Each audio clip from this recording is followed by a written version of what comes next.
khiyaarta qiimaha iyo qadarinta naga mudanaya in daawanaysa ay ku soo dhawaada Horjoog TV.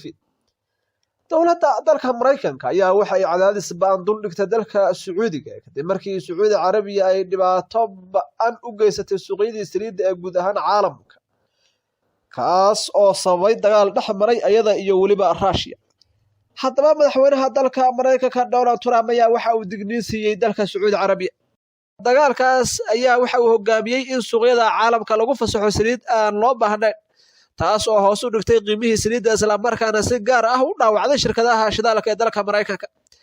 wada sheekaysi telefoon oo dhacay 12 Abriil ayaa madaxweynaha dalka Mareykanka Trump waxa uu dhaxal sugaha Sacuudiga Mohammed bin Salman u sheegay in haddii ururka saliidda ee OPEC aysan si degdeg ah u dhimin wax soo saarka saliidda ay ku adkaan doonto inuu joojiyo qaraar ay sharci dejiyayaasha Mareykanka ansixin lahaayeen oo ciidamada Mareykanka looga soo saarayo gudaha dalka Sacuudiga.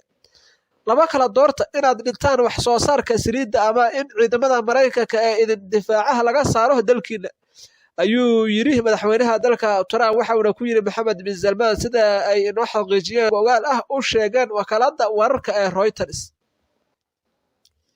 hanjabaadaas ayaa xudun u ahayd cadaadis Mareykanka uu saaray Sacuudiga, kaasi oo hogaamiyay heshiis lagu dhimay wax soo saarka saliidda isla markaana guul diblomaasiyadeed siiyay aqalka. Trump ayaa digniinta siiyay Mohammed bin Salman 10 maalmood ka hor inta aan lagu dhawaaqin heshiiska dhimista wax soo saarka saliidda. sida ilo xog ogaal ah ay Reuters u sheegeen, Mohammed bin Salman ayaa waxa aad uga yaabiyay hanjabaadda Trump heer uu gaaray inuu amro dadkii qolka kula jiray inay baxaan si ay si gooni ah u wada hadlaan asaga iyo madaxweynaha dalka Mareykanka.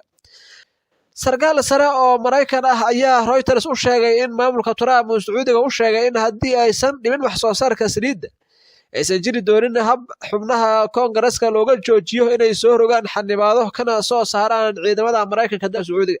sarkaalkan ayaa macnaha guud ee fariinta Mareykanka ku soo koobay inay ahayd inaan idin difaacno idinkana aad burburisaan shirkadaheena isma qabato. saraakiil sare oo ka tirsanaa dowladda Sacuudiga oo arrintan wax laga weydiiyay waa ay diideen inay arrintaasi ka jawaabaan.